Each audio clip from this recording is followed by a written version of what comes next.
Magandang araw mga banateros, mga kababayan, mga banateros. Kakaiba po itong ating vlog ngayong araw na ito kasi itong vlog natin na ito ay talagang ilalabas natin ang damdamin natin at meron po tayong matinding na balitaan. Mamaya po pag-uusapan natin yan. At seryoso po tayo ngayon dahil alam mo, habang pinapanood natin ang mga nangyayari sa ating bayan, ay patuloy nating nauunawaan na grabe na po ang pambababoy ng gobyernong ito mula sa lahat ng departamento at mula sa lahat ng branches, tila binababoy na po ang ating bayan, lalong-lalo na po yung konstitusyon. Nako po, naku, iirita ako.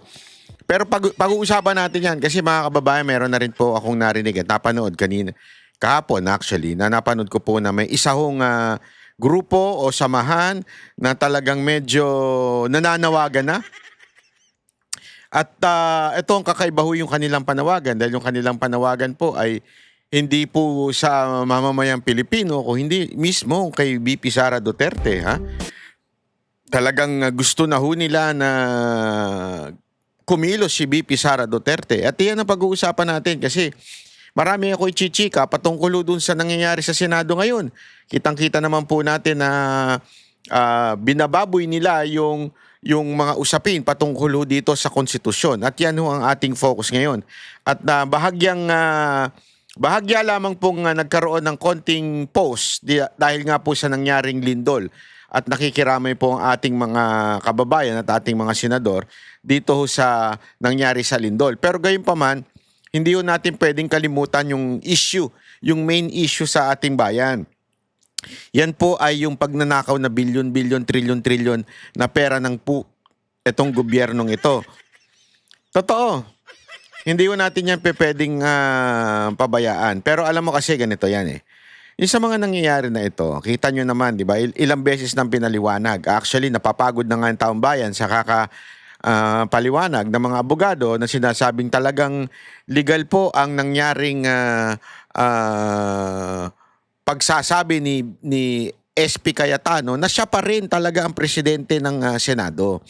Gayunpaman, kaliwat kanan pa rin ang pagmamali nitong gobyernong ito dun sa issue na yon.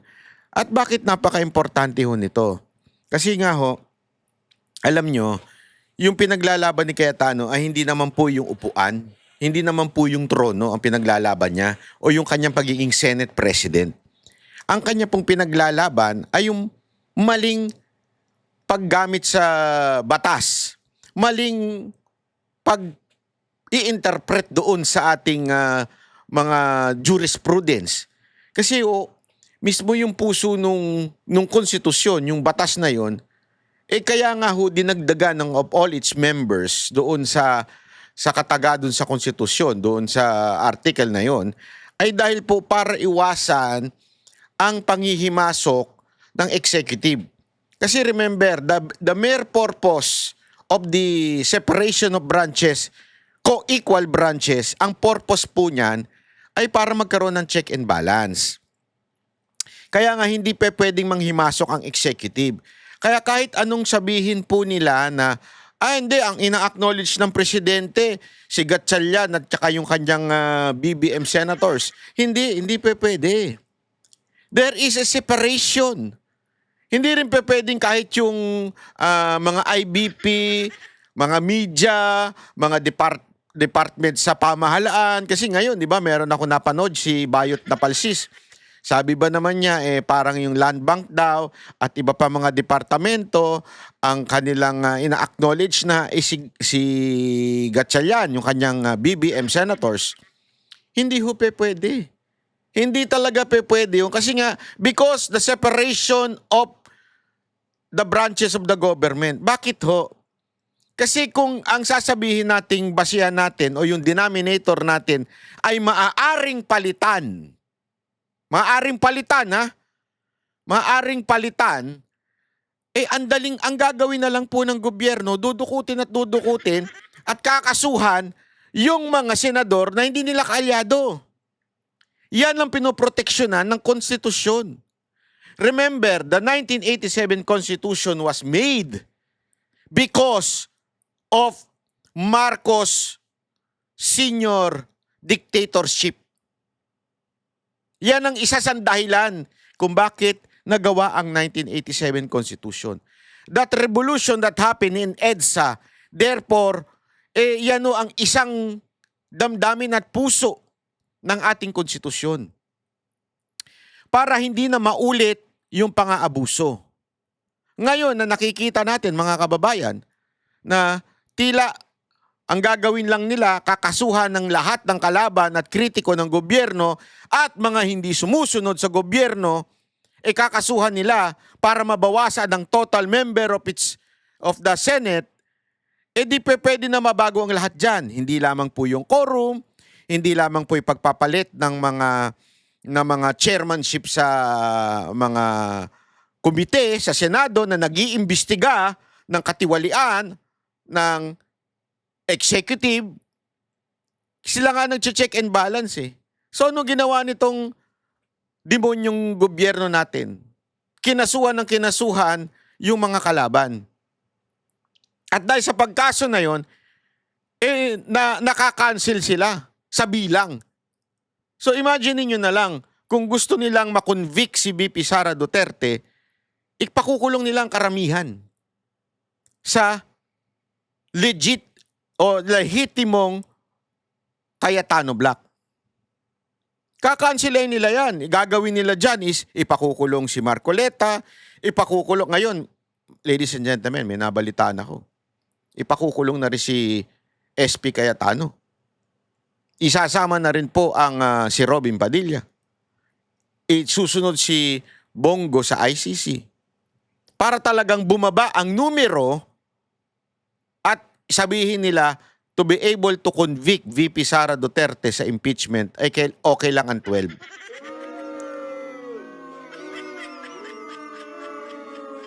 Ganun yung plano na. Kasi nga again, sabi ko nga sa inyo, hindi po ito gawa-gawa. Hindi po ito gawa-gawa dahil nakita naman po natin from the very start of this government, isa lang ang motibo nila, pabagsakin si VP Sara Duterte. Yan ang kanilang motibo. Yan ang kanilang motibo simula pa lang na makahawak ka na nila yung kapangyarihan. Kaya nga nagkaroon ng PI, nagkaroon ng iba't ibang impeachment, di ba?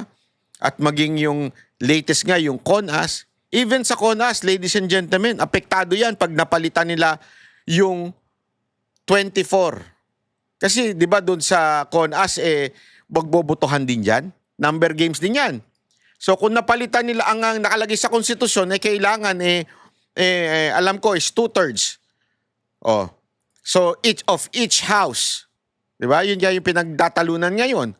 Oh, pagka yan nakuha nila, nabawasan nila yung mga kanila pong kalaban, abay, they can change the constitution. Imagine niyo. Nagsimula lahat yan dito sa June 3 rebellion of the senators.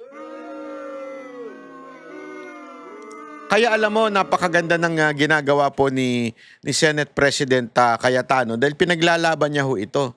At sabi pa nga, may narinig nga ako, huwag niyo na lang sasabihin, pero chinismis ko sa inyo, hindi naman nila papanood to . Handa po si Speaker Cayetano na makulong at mamatay para dito ipaglalaban niyang patuloy itong konstitusyon. Ipaglalaban niya. He is willing to die for this constitution to be followed. He is willing to be jailed. Yan ang kanyang huling chismis.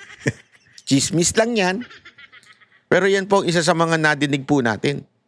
Kaya nga alam mo mga kababayan, may mga nafo-frustrate ngayon kasi tila bagang walang nangyayari. Tila bagang lahat ay minamali o nagsisinungaling na. Lahat ay binababoy na ang konstitusyon. At meron tayong mga ilang kababayan na ang tanong lagi oo nga, ano naman gagawin natin? Kita na natin yung katarantaduhan nila. Kita na natin yung kamalian nila. Anong gagawin natin? Malamang sa malamang yan din ang tinatanong nyo ngayon sa puso ninyo habang nakikinig kayo nito. Di ba yan ang mga tanong-tanong ngayon Anong gagawin natin? Kahit naman ipaglaban natin yung tama, sila pa rin nasusunod Tama, mali. Di ba? Ganyan naman, yan naman yung ating damdamin ngayong panahon na ito. Kahit ipaglaban natin ng tama, sila pa rin ang nasusunod. Paano na? Manat bay? Hindi ko rin alam. Hindi. Bibigyan ko kayo ng solusyon. I-relax lang. Kaya nga mga kababayan, nagkakaroon po ngayon ng isang matinding salitaan sa social media na tila para bagang inuudyok si VP Sara Duterte na kumilos na. Ito, panoorin niyo po ito. Napanood ko po ito kahapon at sabi ko nga, naku. Medyo nagalit na si Kuya. Ito. Sama-sama, magiging extra-constitutional yun. At ayaw natin pumunta tayo ron. Bago ako magtapos, BP Inday, ito na yung pagkakataon kasi bakit? Kapag namatay si Digong sa The Hague, na alam naman natin lahat doon tayo papunta, ikaw ang magiging pinakamalungkot at nagsisisi na Pilipino sa bansa natin. Bakit? Bakit? Kung sinunod mo ang tatay mo na tumakbo kang presidente, Yes! Nakakulong ang tatay mo! Yes! Hindi na natin ibahan! Yes!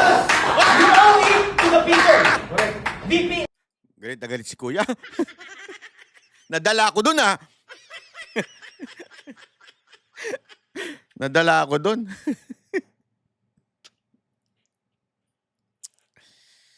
Ay. Alam mo, pinag-isipan ko ng mabuti ito kung ipi-play natin ito. Pinag-isipan ko ng mabuti kung tayo po ay magsasalita.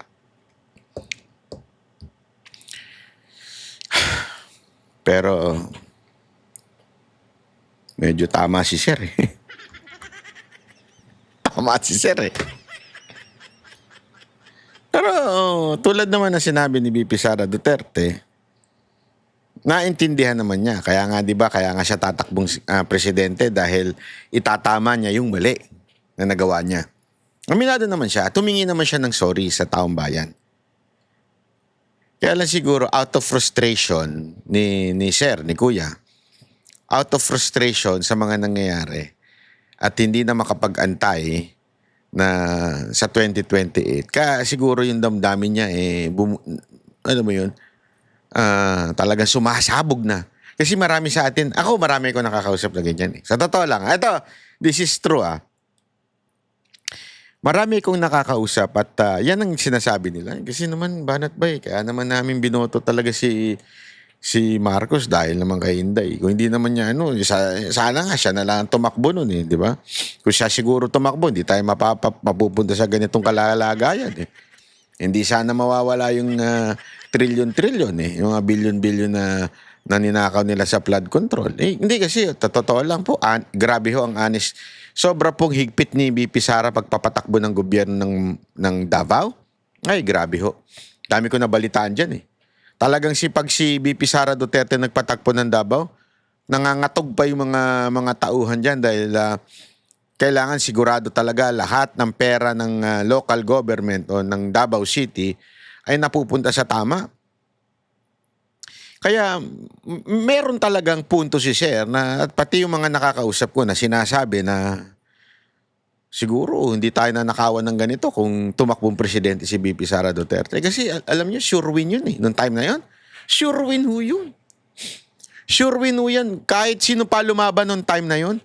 Remember, napaka-popular ni Pangulong Rodrigo Roa Duterte noong time na yun. At talagang inuudyok siya. Kasama ako dun sa mga nagrarally dun sa Sofitel. Kasama tayo nagrarally dun, nag-aantay na siya po ay magpasa ng kanyang ng candidacy for president. At yan din po ang plano ni Pangulong Duterte. Ang plano ni Pangulong Duterte, tuloy-tuloy na hawak ng mga matitinong presidente ang Pilipinas. Yung anak niya, tapos may mga susunod pa, bago pa yung susunod niyang anak, na mga sigurado tayong mapupunta sa maayos na kalalagayan ng ating bayan. Oo, yan po ang plano ni Pangulong Rodrigo Duterte. Pero sabi nga ni Kuya, at sabi rin ng mga ibang nakakausap ko na para bagang hindi nga sumunod si VP Sara Duterte, kaya nagka-leche-leche. Ganun ang ganun ang punto at ganun ang punto ni Sir. And that costs not only the money of the people because of that disobedient to the father, hindi lang po yung pera ng taong bayan ang nawala. Dahil pinagnanakaw ngayong panahon na ito. Ngunit mismong kanyang tatay ay nakulong. Kaya nga sinasabi ni Kuya dito, para bagang kung meron mang magiging sobrang lungkot kung may mangyari kay Pangulong Duterte, walang iba kung hindi yung kanyang anak. Tama siya doon eh. Kasi because of that disobedient na ginawa daw ni VP Sara Duterte, according to this guy and the other netizen na nakakausap natin, because of that, nakulong ang kanyang tatay at syempre, ang naubos ang pera ng taong bayan. You owe it to the people. Huwag ka Yun, you owe it to the people. Nagalit na si Kuya. Galit na si Kuya. Galit na, galit na. Hindi, ako gusto ko lang gusto ko lang malaman din, Kayo po bang nanonood sa akin? Ano po ba ang sentimento nyo dito? Kasi daming share nito. Nag-trending to eh. Oo. Pero sa totoo lang, medyo sabi ko nga, wow, ang tapang ni Kuya kasi diretsuhan niya na sinasabi kay VP Sara Duterte, you owe it to the people. Utang mo ito. Sa madaling salita, utang mo ito. Kailangan mong pagbayaran. Ang mga kaibigan lang natin na mga nangungutang na hindi nagbabayad. Galit pa pag sinisingil. Oh, pero pag nangutang, akala mo parang asong, asong ang bait-bait. Oh, ganyan si Jay eh. Pag nangutang, akala mo ang bait-bait eh. Jay, hindi si Jay Guevara, yung iba kong kaibigan. Binukay mo naman banat ba? Pag nangungutang, lahat na lang ng pangangailangan nasa kanya. Lahat na lang na masamang nangyari nasa kanya pag nangungutang. Pero pag bayaran na, galit pa. Grabe ka naman. Uy, tayo, grabe naman. O, di ba? Ganun yung mga nangungutang eh. Yung mga kapitbahay nyo yung nangutang, parang, di ba, pag nangungutang sila, parang asama mo pag di ka nagpautang kasi parang wala silang kakainin. Kasalanan mo pa. Di ba? Tapos pag nagpautang ka, sinisingil mo na, para ikaw pa ang pinakamasamang tao sa Pilipinas. Ganon sila eh. Pero dito si Sir, si Kuya, sabi niya, VP Sara Duterte, may utang ka. You owe it to the people. Magbayad ka na. Yan ang sinasabi niya. Magbayad ka. magkaroon ng second mistake. Kaya Yan. kami nanindigan ngayon dahil ikaw lang ang constitutional successor. Yan. Wala nang iba. Oh! Kapag ka hindi kami sumigaw ng constitutional succession, magiging extra constitutional yun. Ayaw namin mangyari. BP Inday, nandito kami, nananawagan, tumayo ka na. Naka po! Yan. Mabigat yan. Ikikwento ko sa inyo yung ibig sabihin ng tumayo ka na. Nako. Kasi ganito yan. Maraming nag-uudyo kay VP Sara Duterte na tumayo na. Sabi nga nung iba, ano bang ibig nyo sabihin ng tumayo na si VP Sara Duterte? Nakaupo ba siya? Hindi, ito, walang biro ito. Ito yung tanong-tanong. Ano ibig mo sabihin ng tumayo ka na? Kasi alam mo, handa na. Handa na ang isang mapayapang revolusyon na inaasam-asam ng mga Pilipinong na dehado ngayong panahon na ito. Wala ko sinasabing rebellion ha, hindi po rebellion. Pero sometimes kasi, kailangan mo ng isang taong tatayo bilang leader at magko-command sa kanyang mga tao. And honestly, may punto si Kuya na sinasabi niya, tumayo ka na. Anong ibig sabihin nun? Pag sinabihan ka ng tumayo ka na, ibig sabihin nakaupo ka. Ano ibig sabihin na nakaupo ka? Hindi ka tumatayo. Anong ibig mo sabihin, Banat Bay? Ibig sabihin, walang leader ang revolusyong ito. Ano ba itong revolusyon? Again, ulitin ko, it is not a rebellion and I am totally against any kind of rebellion or change of government which is not under the Constitution. Ayoko yan. I follow 1 Corinthians 13. So, anong ibig ko sabihin ng tatayo? Tatayo lang to the point na ako ang mamumuno ng revolusyon nito, lalaban tayo para magkaroon talaga ng tunay na kaayusan sa bayan. Minsan kasi it needs confirmation from the leader. As a matter of fact, right now, marami nga nagsasabi na para bagang napakatahimik ni VP Sara Duterte sa lahat ng gulong nangyayari sa Senado.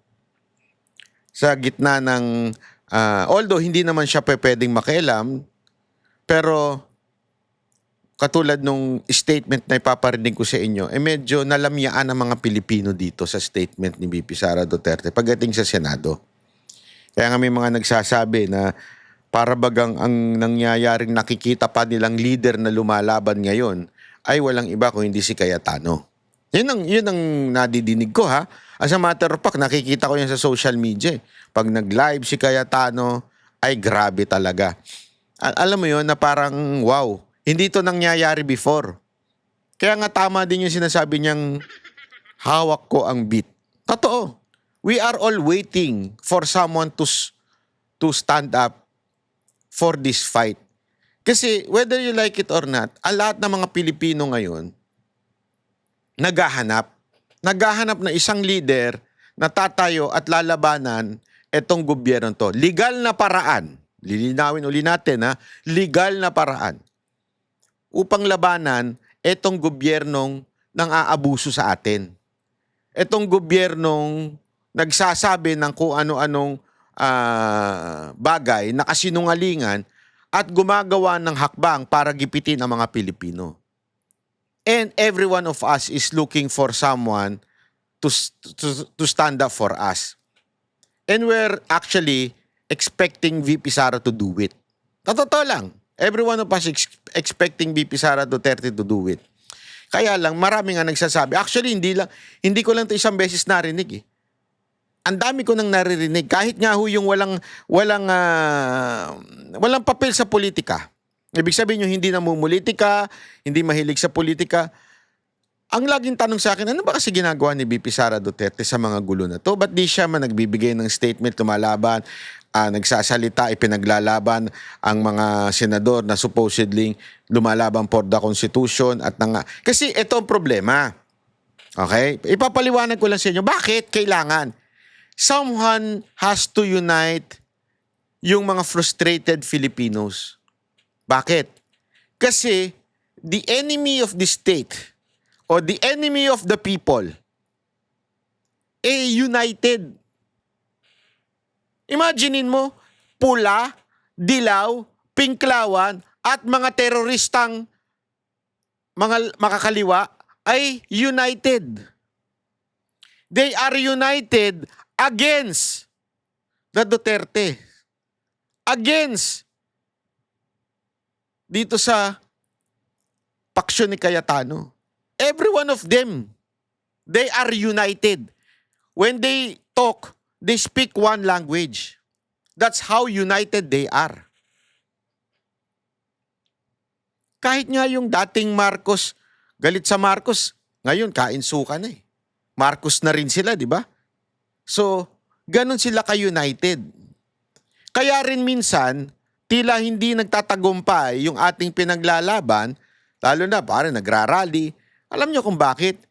No one is standing up. Sila nga, ang dami pang drama eh. Sabay-sabay pa silang mag-walk out. O, di ba? Meron pa silang sabay-sabay na may hawak na maleta at papel na papunta sa impeach. They are united. Dramatiko ang dating. Ako, sa totoo lang, nadadramahan doon. But sometimes we need that. Hindi sapat yung every one of us talking, every one of us criticizing the government. Alam na ng lahat ng Pilipino ang kawalangyaan ng gobyerno na ito, pero nobody is standing up. Yun ang sinasabi ni pinapaliwanag ko lang sa inyo, ha. Yung nangyayari ngayon, pinapaliwanag ko sa inyo. Ngayon nga, bibigyan ko kayo ng example. Ito yung sasabihin ko sa inyong chismax na nakuha ko. May nakuha akong chismis. Ito, totoo to. I-verify nyo na lang. Pero ako, sigurado ako dito. Kasi galing sa loob to eh. Yung nangyaring threat ngayon, alam nyo ba, nakakancelin ang Blue Ribbon bukas? Thursday? Ngayon pala, sorry, Thursday ngayon.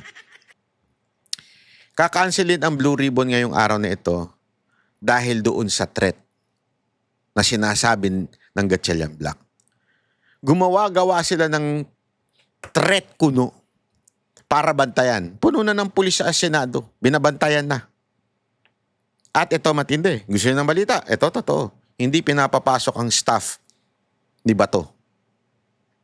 Actually, ang nabalitaan ko nga lang pinapasok ata ang staff ay yung staff ni Cayetano. Kasi siyempre, mga matitikas yan. Mga malulupit siya, mga abogado ni Cayetano. Yun lang ang pinapapasok. Yung iba, hindi na pinapapasok. Ganong katindi. Sabi ko nga, this is a repeat of what happened noon. Noong panahon ni Marcos Sr., pinasara ang Senado eh. This time, kakaiba. Senado ang nagpasara sa sarili. Yung mga bata ni Marcos ang nagpasara sa Senado. They invented a threat para wala makapasok na senador o para pa-abstinent lahat ng staff. Imaginein mo? Why? Because of the Maleta hearing.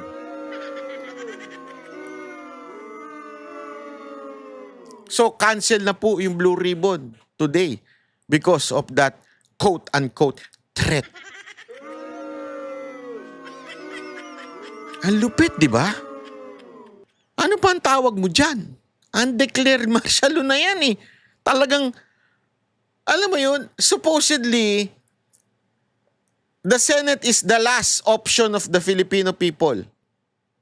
O yung last na kakampi natin. Ginawan pa nila ng paraan, inimbentohan pa nila. At kanino galing? Kay Matibag.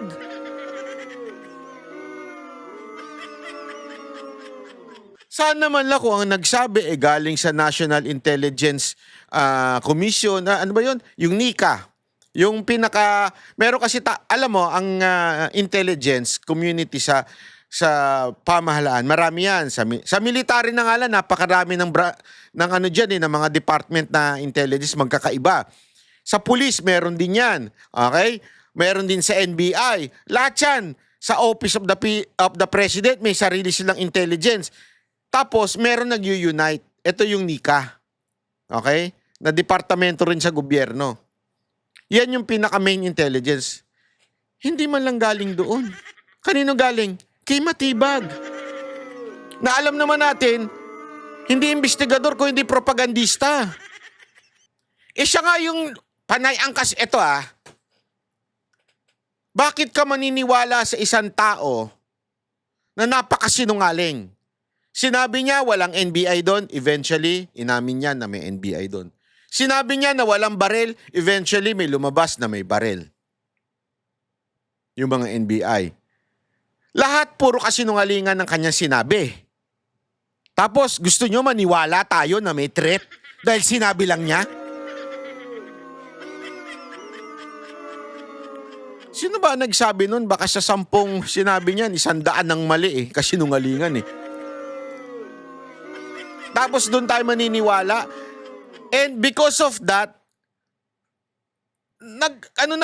nag-beef up ng ang Senado. Ibig sabihin, talagang pinununan ng polis na hindi nga man lang gumaling sa USAA. Yung USAA parang wala ng kapangyarihan ngayon, parang utu-utu na lang. Sorry USAA, dati pinagtanggol ko kayo nung panahon ni Aplaska. Pero ngayon parang utu-utu na lang kayo, sunod-sunuran na lang kayo Yun na nangyayari. Sorry pero that's the truth You cannot deny that. Pero that's what's happening right now. Pero siyempre, wala naman kayo magagawa dahil may amo kayo. Pero gayon pa man, ang pangit tignan. Ipapasara ang Senado. Tapos para cancelin na lang yung mga... Tandaan ninyo, sunod-sunod pa supposedly yan. Blue Ribbon hearing patungkol po dito sa flood control. Tapos may hearing pa dun sa attack ng NBI. Sunod-sunod na hearing ang gagawin ni Marcoleta. Pero ngayon, wala. Lockdown. Agree ba tayo dun? On behalf ng mga active military, bakit hindi sila makasuporta? Alam ko sa puso ko, dahil lagi natin silang kinakausap. Ang sagot nila sa akin, bigyan mo kami ng reason, Kap, bakit namin kailangan isang suportahan? Wala siyang pronouncement. Ang gustong marinig ng mga active military ito. Yes. Alam ng buong bansa na windang na ang bansa natin dahil sa windang na Pangulo na yan. So bilang pangalawang Pangulo, hindi ko inuutusan ng active military na magkaroon ng kudeta o gumawa ng bagay na hindi naaayon sa konstitusyon. Pero putang ina, suportahan nyo yung mga nagsasabi ng katotohanan. Umusikain mo yun bilang Vice President. Suportahan ito. Yun ang tutusin ng ating mga active military. So, DP Inday, tumayo ka na. Dahil pag hindi ka tumayo, baka maging istorya ng bansa natin. Maraming salamat po. Grabe yun. Grabe. Pero iyan naman din talaga eh. Masakit man pakinggan, medyo masyadong palaban si Bonifacio. Si Bonifacio yun eh. Masyadong palaban, pero may tama si Sir. May tama siya. Actually, yan din na nadidinig ko eh. Doon sa mga kwento-kwento sa tabi. Hindi ko na lang sasabihin kung kanin-kanin. Marami na kwento-kwentuhan eh. Marami nang dapat finish line. Oh, marami nang finish line na dapat nangyari. Inaantay lang ang pagtayo ni VP Sara Duterte.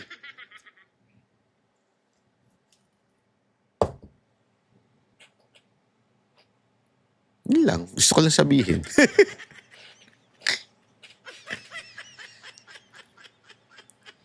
And marami na nafo-frustrate. Why is she not standing up? Ako, eto lang sa akin ha. Huwag naman po natin sanang sisihin ng todo-todo si VP Sara Duterte sa nangyayari.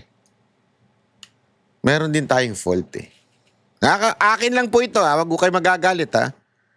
Naintindihan ko yung sinasabi ng iba na, kung hindi naman kay VP Sara Duterte, hindi natin buboto si BBM. So pag sinabi ni VP Sara Duterte, tumalong ka, sa bangin, tatalong ka. Wala ka bang utak ng sarili? Hindi, I understand. Kasi, ang daming, buti na nga lang, kaming mga banateros, hindi kami nadala.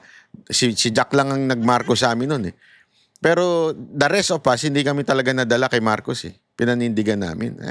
Ang tindi ng batikos na natanggap namin sa kapwa Duterte supporter. Tangina, kulang na. Ay, sorry. Sorry. Kulang na lang, saktan nyo kami nun eh. Tapos ngayon, ilang beses na naming I told you so. Di ba? Ilang beses na. Kaya lang, wag na tayo magsisiyan. Pero kailangan natin, wag makalimot. Wag tayo makalimot. Mga kababayan. Hindi ko kayo sinisisi dahil binoto nyo si Marcos at nakinig kayo kay VP Sara Duterte. Hindi ko kayo sinisisi doon. Pero wag kayo makalimot. Ano yung wag natin makalimot? Wag natin makalimutan yung mistake na nangyari dati. Ano yun? Ba't kayo sumunod? Dahil ang sinabihan kayo ni VP Sara Duterte, sumunod na kayo. Yeah. Wag natin isisi lahat kay VP Sara Duterte. Hindi niya hawak ang kamay ninyo. Kayo ang mag-shade ng balota. Hindi niya hawak yun. Tayo ang may hawak nun. So wag natin siya isisihin. Pero naintindihan ko din naman yung sinasabi ni Kuya na panahon na para tumayo. Akin ito lang. Paulit-ulit ko sinasabi na ayoko ng rebellion. Ayoko ng madugo. Ayoko ng gulo. Ayoko ng civil war. Ayoko ng kahit na ano. Kasi ngayon, grabe, divided talaga ang bansa natin. We are so... Actually, hindi nga divided eh. Lamang na lamang pa rin ang mga sumusuporta sa mga Duterte. Pero sa sobrang divided natin, in terms of not the people, not the numbers, but the noise. Diba? We're so divided. As in sobra to the point na ang gulo ng bayan natin. This is the worst time in our history. Etong nangyayari sa bayan natin ngayon. Ang gulo-gulo. Pero, anong dapat natin gawin mga kababayan? Tama si Sir. Someone has to stand up and take that beat. Diba? Yung hawak ko ang beat. Hawak ko ang beat. Kailangan talaga eh. May humawak ng baton. Ang tawag dyan, baton. Naalala niyo yung ano? Naalala niyo yung panahon ni Moises? That rod. Ang rod, yung hawak na kahoy na gano'n. Diba? Pag tinaas niya yung rod, doon nag-divide yung ano. Tapos kahit nga yung, basta during the ano yun, na kailangan nakahawak-hawak lang niya. Basta malalim ang simbolismo nun at si Kristo yun. Pero ang point ko dito ay ito. Yun yung that symbolizes power, authority, yung baton. Ngayon na kay BP Sara Duterte sana. Kaya lang, hindi nga po siya tumatayo para sa ganito. Ako, naintindihan ko Baka maybe, tinatansya niya rin kung talaga bang hinug na. Kaya wag nating sisihin si BP Sara Duterte. Tanong talaga, malamang, kaya hindi rin siya tinitingnan niya kung hinug na ba o baka naman paasahin lang siya. Marami I mean, nag-iisip din naman yun, sigurado ako. At marami din naman sigurong sources yun. Maybe that's why. But if there is one thing na nakikita ko ngayon, that bit o yung baton na tinatawag ay na kay Cayetano. Ito in my own perspective not because I'm close to the Cayetano. Close din naman tayo sa mga Duterte. Diba? At alam na yan. Loyalty ko, alam ng lahat yan, lalong-lalo na sa Duterte family. Alam ng Duterte family that the Banateros are really for the Duterte family. Their kind of leadership ang gusto namin. No, nothing else. Alam yan. Hindi na yan maki-question. Yan talagang we are in the kind of leadership of the Duterte family o Duterte politicians. Yan ang talagang sigurado. Banatero solid yan. Kaya lang ngayon, nakikita natin, ito, basa ko lang ito mga kababayan. Basa ko lang sa mga nangyayari. Alam nyo, nung una, nakikita ko nga kahit yung mga komento ng iba nating mga Duterte support, hindi ko na lang papangalanan Nung una, walang believe kay Cayetano Marami dyan sa inyo, hindi believe kay Cayetano. Galit pa. Kawatano.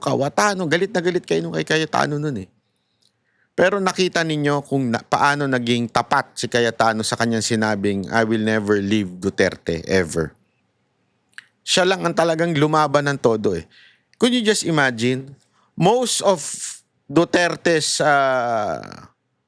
ally, kahit nga, isipin nyo, si Matibag, dati sekretary ni Duterte, si Anyo, sino pa ba? Maraming mga, hindi ko na lang papangalanan yung iba, maraming mga sekretary si Pangulong Duterte na ngayon nagsisilbi kay Marcos. Ang hindi talaga umiwan na sekretary niya at malapit na malapit sa kanya ay yung pinili mismo ni Duterte. Kaya nga may nakita akong reels, sabi doon, hindi nagkamali si Pangulong Duterte sa pagpili kay Cayetanong vice presidential candidate noong 2016. Noong una, hati ang paksyon. As a matter of fact, meron yung Aldab, di ba, yung kay Marcos. Gusto nila. Yung dati nga, hindi ko pa nakikwento sa ito, bastos yung mga yun dati. Event ng Duterte Cayetano, Dukay, campaign, papasok yung mga Aldab, manggugulo.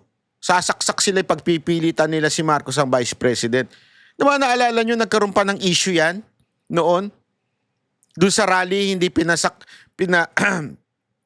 hindi pinaakyat ng stage yung mga senators na candidate ni Pangulong Duterte. Alam niyo kung bakit? Kasi hindi nila sinusuportahan yung Dukay. Gusto nila umakyat sa stage. Tapos ang a-announce sila, Duterte Marcos. Kita mo rin ng mga kupal Sa totoo lang sorry Pero kupal kasi talaga Description yun Hindi naman yun mura Ganon sila nun Maraming hindi believe kay Cayetano. Pero ngayon, ewan ko eto, pananaw ko lang ito huwag kayo magagalit Parang itinadhana. Sabi ko nga doon sa kausap ko kanina sabi ko, alam mo, noon madaming bumabatikos kay Cayetano, maraming hindi makaintindi sa kanya, maraming pero because of what happened in the Senate, nakita ng tao kung gaano yung talino ni Cayetano, kung gaano yung loyalty niya sa tao, loyalty niya sa Constitution. At marami na nagkomento ngayon, nakita ko, hindi ko na lang papangalanan. Mga prominenteng Duterte supporter na nagsabing, noon wala kaming believe dyan, pero ngayon grabe. Grabe yung paghanga namin sa ginagawa ni Cayetano.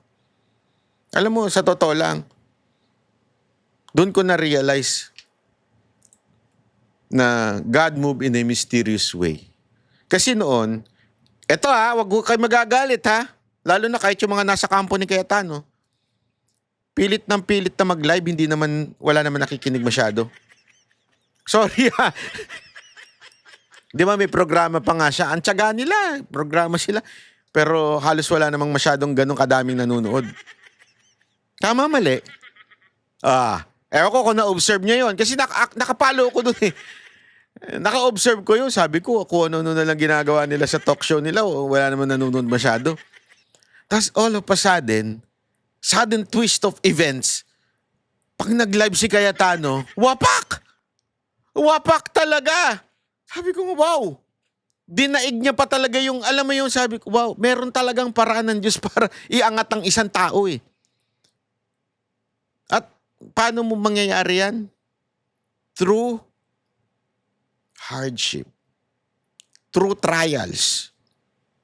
Oh, sabi nga nila, di ba, ang trials, hindi para ikaw ay pabagsakin. Ang trials, ilalabas lang niya kung sino ka talaga.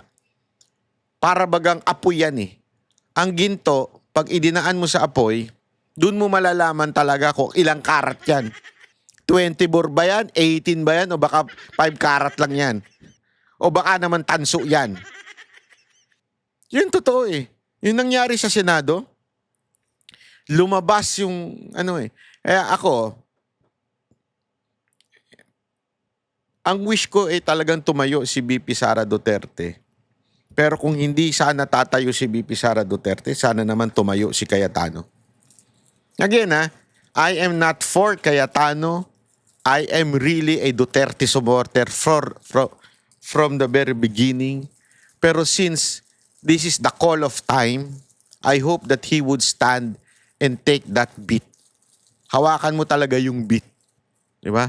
Hawakan mo na yung beat at eto. Ilaban na natin ang dapat ilaban. Kasi, eto, bibigyan ko kayo ng halimbawa. Panoorin nyo to. Oo.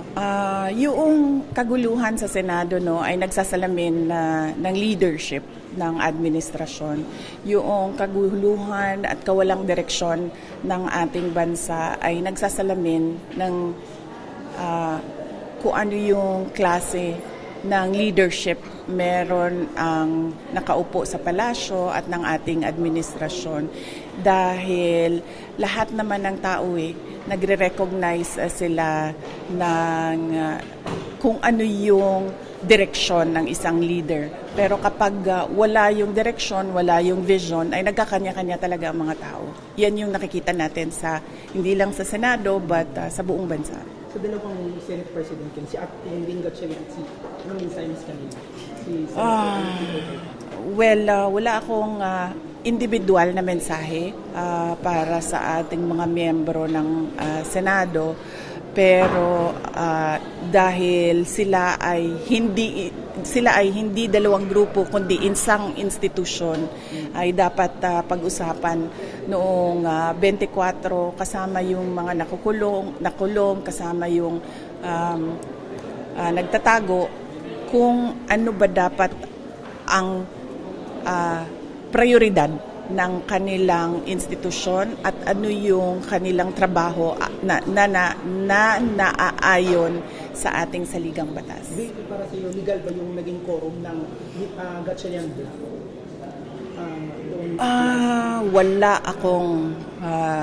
Wala akong legal na opinion sa mga pangyayari. Mas mabuti sana kung meron o masasagot ng Korte Suprema kung ano ba talaga ang i-recognize at ano ba dapat ang ways forward ng ating Senado. Ayan yung statement ni VP Sara Duterte na meron tayong mga ilang kababayan na medyo nalangmyaan kasi lahat tayo nakikipaglaban na illegal, ang constitutional yung 12-0, para bagang gumit na pa si VP Sara at hindi niya binigyan ng diin na 13-0 is the Constitution. Although sinabi naman niya na Supreme Court ang dapat magsabi niyan, pero gayon pa man, yan yung mga pagkakataon na sinasabi nga ni Tatang. Yeah? Sorry, hindi ko kilala si Tatang. Pasensya na, mahina ako sa pangalan.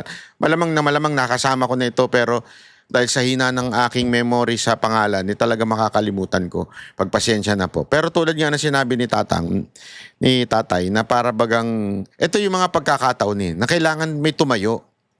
Di ba? Instead na sanang tinayuan ni BP Sara Duterte to, tila para bagang gumitna pa siya. Yun yung marami nagsasabi na nafo-frustrate sila. Ako kasi siguro, pagpasensya nyo na dahil medyo siguro busy siya sa impeachment kaya at hindi din naman siya pwede magkomento dahil baka naman sabihin na meron siyang kinakampiang senador at baka makulayan pa. Yun ang para sa akin Ayokong isipin na tumayo lang siya sa gitna dahil wala siyang inano o dahil hindi sila goods ni Cayetano. Pero siguro dahil lang siguro na ano siya na alam mo yun, baka lang na pangit tignan kung siya yung magbibigay ng opinion kung sino ba yung tamang black na mamuno sa Senado. Kasi remember that his case is in the Senate. Di ba? Pagka nagkomento siya, hindi magandang tignan. Kasi imaginein mo, kunwari kukomento ka tungkol sa Supreme Court. O itong mga Supreme Court na ito, masama to. At itong black na ito, mabuti ito. Hindi pwede. May kaso ka dun Di ba? Nandun yung case mo Hindi pwedeng magsalita ka. Kaya wag po tayo magagalit kung medyo malamya po. Kasi may mga nabasa ako sa mga komento. Bakit naman ganyan yung sagot ni BP Sara Duterte? Para bagang laban tayo ng laban para sa tama dito sa Senado. Hayaan natin. Tayo, sumuporta tayo so ano man ang ginagawa ni BP Sara Duterte, dahil may kakaharapin siyang kaso sa impeachment. Pero suportahan din natin sa kabilang banda, itong si Cayetano. Dahil siya naman po ay nakikipaglaban para sa atin. Para hindi mababoy ang konstitusyon sa darating na panahon. Di ba? So, it is not the time for us to be divided. It is time for us to be united. Even if wala pa ngayon tumatayong leader. I understand. Walang mahirap but ako, I support both of them na sana magkaroon talaga ng unity among us. 'Di ba? Ganun talaga wala tayong magagawa. Ito pa. Papanoorin na natin ito kasi ito yung yung itong yung puro acting. Sir, papunta ako dun sa yung issue ng threat. Sir, can you give us at least an idea? I know you cannot naman say everything, no? Give us an idea, what is this? Is this a bomb threat? Is this a threat na may magrarally sa labas ng Senado, susugod sa loob? At least give us a picture, sir. Okay. What threat are we talking about? Okay. If you remember, nung Blue Ribbon consultative meeting, nagsuspend si Chairman Erwin Tulfo at linapitan siya ni Director Matibag. No? At hindi ko lang masabi in detail, no? But what he said is there's a possibility of na merong manggugulo, no, sa Senado. And it's a possibility na armed group yung manggulo, no? And tinanong ako ni Senator Erwin at that time kung ano ang magiging decision, and I told him na meron naman tayong security beef up in the Senate. If you notice, nag-beef up tayo ng security inside the Senate at tumingi rin tayo ng additional contingent sa PNP. No? And I told him I'm very confident na safe naman yung building. No? That's why tinuloy yung hearing at that time. No? And hindi lang ako nakarinig yun. In fact, ang kausap niya yun si Senator Erwin at narinig din ng mga ibang mga senador doon. And ang assurance ko naman sa mga senador na through our Sergeant at Arms, ready tayo for any eventuality. That's why tinuloy. No? Nagkaroon lang ng earthquake kaya maaga in-adjourn maaga sinuspend yung hearing. And at that same day, I called the director of Yung bulungan na yon, yung picture ng bulungan na lumalabas sa social media, yung kalat na picture, yun po yung kesyo sinabi daw na meron threat. Sabi ko, kalagitnaan talaga Doon mo sasabihin na may threat? Actually, kasi yun yung time na pababa na daw yung mga Marines. Kasi galing sila sa presscon Pababa na daw sila, sabi ni Atty. Baligod to, narinig ko sa isang interview. Pababa na sila tapos biglang kinancel. Kasi malamang sa malamang, sasabihin na talaga nila yung mga katotohanan doon, tapos malamang iko-contempt sila, baka magkaroon talaga ng gulo. Yun siguro yung hindi naman anticipate, kanilang kinakatakutan. Di ba? Pag nagkagulo, yari na. Kaya mag-imbento na lang tayo ng threat. Hindi naman yun na siguro sinabi niya. Pero sinabi niya, may threat. Biglang tinigil. Yun yung pababa na. Kasi remember, ganito ang nangyari. Kasi pagbulaanan natin yung sinasabi nila, bakit di umattend yung mga Marines? Nagpunta naman sila doon, ba't di sila umattend? Yan yung mga sinasabi. Hindi ko totoo yun. Ito yung Blue Ribbon. Papasok na sila, tapos, ang tagal. Hinold daw sila na mahigit 1 oras sa baba. Kaya sila nakapasok dahil sa sinundo na sila ni Robin. May mga lumalabas na video na sinundo sila ni Robin. Ang tagal pa nga bago sila papasukin. So tumatakbo na yung Blue Ribbon. Kaya lang, nagpa-presscon pa sila. Hindi ko alam kung saan sila nagpa-presscon doon sa loob ng Senado. Dahil nga meron silang isasubmit na yung papel na may bagong 14 na lalabas. Sinagmit. So nag-presscon, ang haba ng mga tanungan ng mga media. Hanggang nung pababa na daw sila, andun na nangyari yung bulungan na kesyo may threat daw. Biglang tinigil yung hearing na yon. Di ba? Kalokohan. Tapos ngayon, pinanindigan na nila yung threat na yan at yung paninindigan nilang threat na yan, ngayon, biglang kinancel na uli yung Blue Ribbon ni Marcoleta.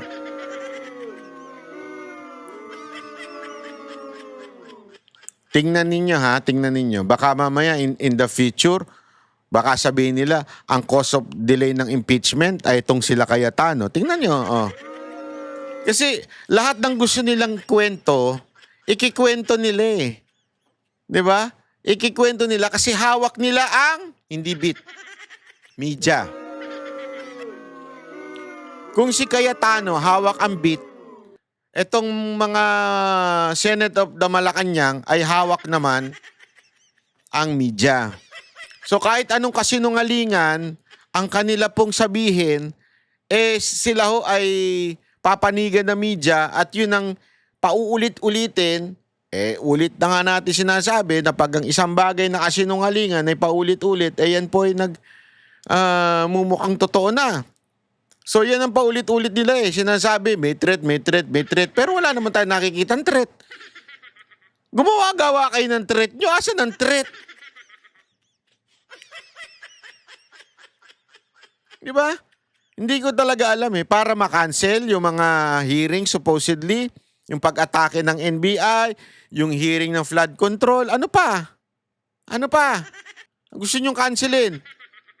Hanggang hindi nyo pa makasuhan at mapakulong yung ibang mga nasa majority para bumaba na ang bilang na magkukunbi kay BP Sara Duterte. Style ninyo, bulok. Yung mga galawang ganyan, halatang galawan ng mga demonyo talaga Anyway, maraming salamat. Huwag na natin pakinggan to. Pangit ng sinasabi. Ay nako, grabe talaga sa bahay natin Bantayan po natin, ladies and gentlemen, people in the house, dahil alam nyo, sa mga pangyayari nakikita natin sa lipunan na ito, isang bagay, hawak natin ang truth. Yon. Kung hawak nila ang media, hawak natin ang truth. Yon. Kaya ladies and gentlemen, people in the house, huwag nyo kakalimutan mag-subscribe, i-share ang ating mga sinasabi dito. Pag nakita nyo yung picture ko at pagmumukha ko sa video, sa mga reels, i-share nyo na kagad. Matik yan! Hindi na kayo kailangan sabihin na magkaroon pa ng call to action. Matik na yan. Share kagad. Si Banat ba yan? I-share yan. Ganon. Basta si Banat ba? I-share. I-share nyo ako. Huwag nyo ako ipagdamot. Share the love and feelings. Diba? Sabi nga nung kanta, we share the love and feelings. Janine Berdin lang, pumipiyok-piyok pa na mayroong. Anyway, maraming salamat po. Magkita-kita ulit tayo sa susunod na video.